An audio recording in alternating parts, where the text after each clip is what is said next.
Les députés britanniques ont donc validé ce soir la possibilité d'un report du Brexit.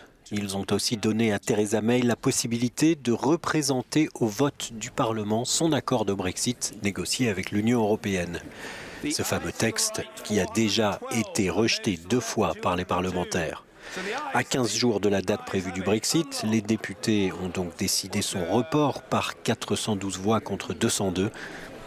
La motion prévoit un court report jusqu'au 30 juin si les députés approuvent d'ici le 20 mars l'accord de Theresa May.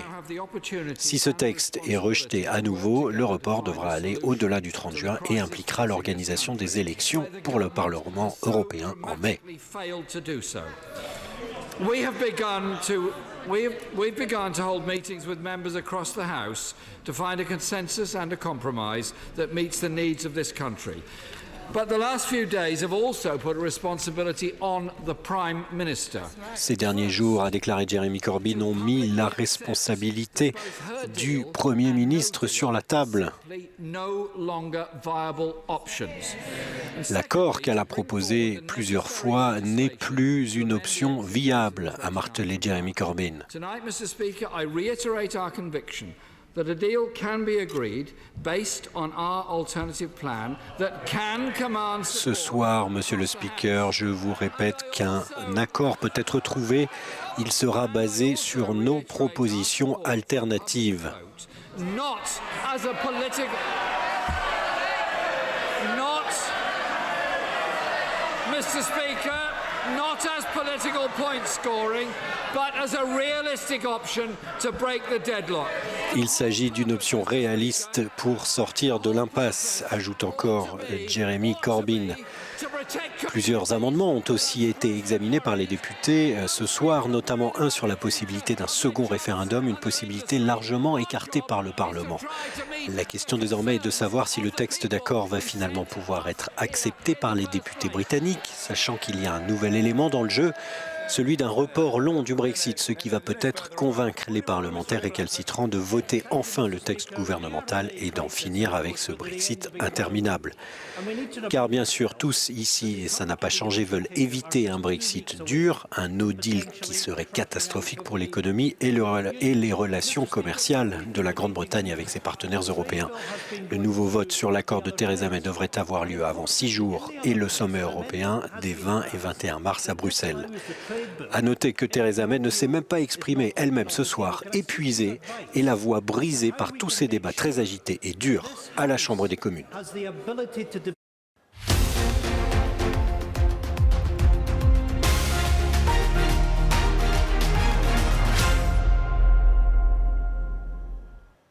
Nous sommes le jeudi 14 mars 2019. Bienvenue dans Euronews Soir. Voici les titres de cette édition d'actualité européenne et internationale. Comme vous venez de le voir dans notre édition spéciale, les députés britanniques se sont de nouveau réunis au Parlement à 15 jours de la date théorique de sortie du Royaume-Uni de l'Union européenne.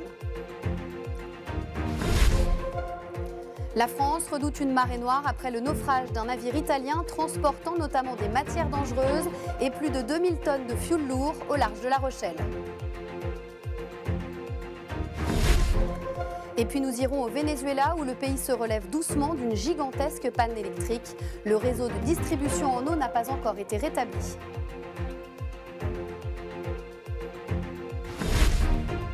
Une course enfin, la verticale de la Tour Eiffel ou comment parvenir au sommet de l'un des monuments les plus prestigieux du monde en petite foulée. C'est une première en Irlande, un vétéran britannique est poursuivi par la justice pour meurtre 47 ans après le Bloody Sunday. Le rappel de ce sombre épisode des violences entre républicains et unionistes avec Laura Cambeau. Au Royaume-Uni, 47 ans après, le parquet de Londonderry doit annoncer s'il va poursuivre ou non d'anciens soldats britanniques pour le massacre du Bloody Sunday. Ce dimanche sanglant a eu lieu le 30 janvier 1972. Ce jour-là, une marche pacifiste pour défendre les droits civiques de la communauté catholique minoritaire à Derry est réprimée par l'armée envoyée par le gouvernement anglais. En fin de manifestation, les membres du 1er bataillon de Para abattent 14 civils non armés, dont 7 enfants. Cette tuerie a transformé une querelle qui couvait entre catholiques et protestants en 3 décennies de ce qu'on a appelé les troubles, 3 décennies qui ont fait 3600 morts. Ce n'est qu'en 2013 que Londres a reconnu la responsabilité de l'armée britannique et qu'un an plus tard, un organe indépendant a été désigné pour mener les enquêtes. La décision du jour est susceptible de provoquer de nouvelles séries d'accusations. Direction maintenant la Slovaquie où un homme d'affaires a été inculpé pour avoir ordonné le meurtre d'un journaliste d'investigation. La mort de Jan Kuciak et de sa compagne il y a un an avait provoqué une onde de choc dans le pays.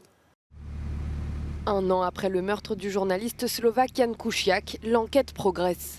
Le très puissant homme d'affaires Marian Košner a été inculpé pour avoir ordonné son meurtre. En février 2018, Jan Kuciak et sa compagne avaient été retrouvés tués par balle à leur domicile, non loin de la capitale Bratislava.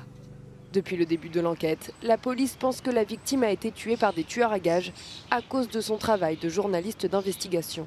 Pour cause, Jan Kuciak était spécialisé dans la fraude fiscale, dans les milieux d'affaires et politiques. Il affirmait avoir été menacé de mort par Marian Košner, le milliardaire mis en examen. Cet assassinat a bouleversé la Slovaquie. Des dizaines de milliers de personnes étaient descendues dans la rue l'année dernière. Sous pression, le Premier ministre et des membres du gouvernement avaient démissionné. Au Venezuela, après une gigantesque panne électrique, il faut maintenant rétablir le réseau de distribution d'eau. Une opération complexe qui prendra du temps, selon la ministre dédiée. De longues files d'attente se forment partout devant les camions-citernes affrétés par les autorités. Le récit de Pierre Michaud. Le gouvernement vénézuélien l'a annoncé. Le pays peut retrouver une activité normale une semaine après la gigantesque panne d'électricité qui aura paralysé le pays. Un retour à la normale pas si évident ce jeudi dans les rues de Caracas, malgré les interventions rassurantes du ministre de l'Information, que ce soit sur le rétablissement du courant sur le territoire national ou sur la reprise du travail dans l'industrie et les services. En revanche, la pénurie d'eau continue d'assoiffer un pays déjà affamé par des années de crise. Le rationnement reste en place jusque dans la capitale. Politiquement, le combat des présidents fait lui toujours rage. Nicolás Maduro accuse Juan Guaidó, le chef de l'opposition, d'être à l'origine de la panne. Guaidó, autoproclamé président par intérim depuis le 23 janvier, accuse lui le gouvernement. Visé depuis mardi dernier par une enquête officielle, Guaidó bénéficie toujours du soutien de la communauté internationale, dont les États-Unis, l'autre cible prioritaire de Nicolás Maduro. 4 jours après le crash d'un Boeing 737 MAX en Éthiopie, les boîtes noires de l'appareil ont été réceptionnées en France par les enquêteurs du Bureau d'enquête et d'analyse. L'enquête sur ce drame qui a coûté la vie à 157 personnes va pouvoir commencer. Elles sont arrivées en France. Les 2 boîtes noires du Boeing d'Ethiopian Airlines qui s'est écrasé près d'Addis Abeba vont être passées à la loupe par le bureau d'enquête et d'analyse. L'Éthiopie, n'ayant pas le matériel nécessaire pour mener l'enquête, compte sur les experts du BEA pour faire toute la lumière sur ce crash qui a fait 157 morts. Les boîtes noires qui enregistrent les paramètres de vol et les conversations des cockpits ont été endommagées dans l'accident du Boeing 737 MAX. Un modèle récent que de nombreux pays ont décidé de clouer au sol. Après l'Union européenne, les États-Unis ont décidé à leur tour d'interdire ces appareils, un véritable camouflet pour le constructeur américain, alors que les 737 MAX représentent la grande majorité de son carnet de commandes. Les enquêteurs établissent des parallèles entre le crash d'Ethiopian Airlines et celui de la compagnie Lion Air en Indonésie le 29 octobre dernier. Les 2 accidents impliquaient des Boeing 737 MAX. L'une des hypothèses pour expliquer ces crashs pointe vers une défaillance du système de stabilisation en vol destiné à éviter un décrochage de l'avion. D'après des données satellitaires, les 2 appareils qui se sont écrasés peu après le décollage ont eu des trajectoires irrégulières.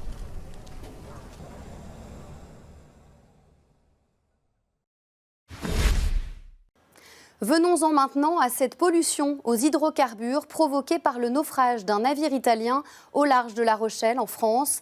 L'État est mobilisé pour réduire l'impact de cette catastrophe écologique. Le spectre d'une marée noire est dans tous les esprits. Les autorités françaises déploient d'importants moyens en mer pour tenter d'éviter une marée noire après le naufrage du navire italien Grande America au large de La Rochelle. Une nappe d'hydrocarbures d'une dizaine de kilomètres de long et d'1 kilomètre de large a été repérée, poussée par une mer forte. Elle pourrait atteindre d'ici quelques jours les côtes de la Charente-Maritime et de la Gironde. Les autorités françaises ont mobilisé sur zone des navires spécialisés dans la dépollution et sollicité l'aide de l'Agence européenne pour la sécurité maritime, mais les conditions météo défavorables pourraient compliquer les opérations de pompage. Victime dimanche d'un incendie dont les causes restent inconnues, le Grande America a fini par couler à plus de 300 km au large de La Rochelle et par plus de 4600 mètres de fond. Le navire transportait des voitures ainsi que de nombreux conteneurs dont certains abritaient des matières dangereuses, notamment de l'acide chlorhydrique et sulfurique. Mais les autorités sont surtout préoccupées par les quelques 2200 tonnes de fioul lourd qui se trouvent dans les soutes du bateau. Au cours des dernières décennies, la côte atlantique française, en particulier la Bretagne, a subi plusieurs marées noires. La plus grave fut celle du naufrage de l'Erika en 1999. Des milliers de tonnes de fioul s'étaient déversées sur les côtes, entraînant une catastrophe environnementale sans précédent.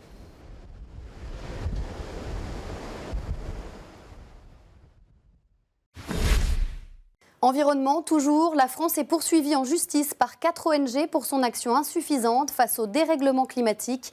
Après le Pakistan, la Colombie ou encore les Pays-Bas, c'est le 4e pays à faire face à une action de ce type. Les explications de Sandrine Delorme. Fortes des 2 millions de signataires de leur pétition baptisée l'affaire du siècle, des ONG ont déposé 4 recours contre l'État français pour manquement à son obligation d'action contre le dérèglement climatique. Oxfam France, Greenpeace, Notre Affaire à tous et la Fondation Nicolas Hulot se sont tournés vers le tribunal administratif de Paris pour déposer leurs 4 recours en l'absence de réponse satisfaisante du gouvernement français mi-février. À travers cette démarche judiciaire, outre la reconnaissance des manquements de l'État, les ONG demandent aussi aux juges d'enjoindre le Premier ministre et les ministres compétents d'y mettre un terme et de reconnaître l'existence de l'obligation de l'État français en matière de lutte contre le changement climatique. Elles réclament aussi la reconnaissance d'un préjudice écologique et moral avec versement symbolique d'1 euro. Cette première procédure climatique à l'échelle de la France pourrait prendre 1 à 2 ans. Mais pour le ministre de la Transition écologique d'Emmanuel Macron, aucun tribunal ne réduira les émissions de gaz à effet de serre. C'est avant tout une affaire politique. Hier, le président français était au Kenya, à Nairobi, et a justement annoncé que la France allait fermer ses 4 dernières centrales à charbon.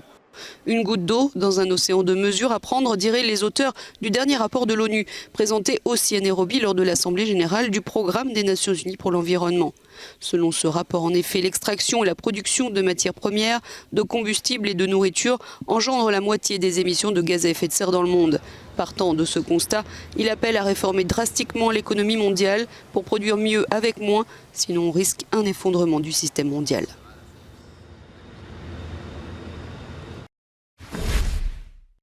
Le grand débat lancé en France par Emmanuel Macron pour apaiser la colère des Gilets jaunes touche à sa fin après 2 mois de tours de table et de rencontres. A-t-il rempli sa mission? Élément de réponse avec Fleur Martins. Lancé officiellement il y a 2 mois, le grand débat national souhaité par le président Emmanuel Macron touche à sa fin. La période que nous sommes en train de vivre, évidemment, elle pose beaucoup de défis à notre pays. Mais plus profondément, je pense que nous pouvons faire du moment que traverse la France une chance. Alors le débat censé apaiser le mouvement de contestation des Gilets jaunes a-t-il rempli sa mission? C'est un pari dangereux. On verra bien par la suite si ça a été réussi, mais je pense que c'est quand même très risqué. C'est-à-dire que je pense qu'il n'avait pas d'autre choix que de gagner du temps, mais le risque est là de se voir enfermé soit dans la position de proposer quelque chose qui sera très en retrait par rapport aux attentes des contributeurs notamment, soit dans la position de devoir mener une réforme constitutionnelle complète, mais alors qui pourrait le menacer dans sa situation de président. Si le mouvement des Gilets jaunes semble s'être essoufflé dans la rue, le grand débat ne convainc pas tous les participants. Les contraintes ? Il a des bons conseils, il a des bons arguments, il sait répondre aux questions et il sait y faire, quoi. Il a dû bosser. Je suis venue ici pour rappeler d'où est parti ce grand débat, d'un mouvement social d'ampleur qui est toujours en cours et qui subit actuellement une répression injustifiée et sans précédent. On peut donner l'impression aux gens de les écouter, c'est pas pour autant qu'on les écoute vraiment. Le gouvernement a indiqué qu'il se donnait jusqu'à la mi-avril pour examiner les propositions nées du grand débat. Un mot de sport pour finir avec une course unique dans un cadre qui l'est tout autant. 130 athlètes se sont lancés à l'assaut du sommet de la Tour Eiffel en courant. Et vous allez voir, cela n'a pris à certains que quelques minutes. 1665 marches à parcourir le plus rapidement possible pour atteindre le ciel parisien. Mieux vaut ne pas avoir le vertige si l'on veut participer à la verticale de la Tour Eiffel, une course unique en son genre. Ce mercredi, 130 athlètes ont entrepris l'ascension d'un des monuments les plus prestigieux de France et le plus visité au monde. Près de 300 mètres de dénivelé en quelques minutes. Après les coureurs amateurs, place aux spécialistes de la discipline qui parcourent la planète pour défier les immeubles et les édifices les plus vertigineux. Côté féminin, c'est l'Australienne Susie Walsham qui a été la plus rapide en 10 minutes et 16 secondes, son 5e sacre au sommet de la Dame de Fer. Chez les hommes, le Polonais Piotr Lobodzinski est aussi allé chercher l'or pour la 5e fois en 7 minutes et 53 secondes.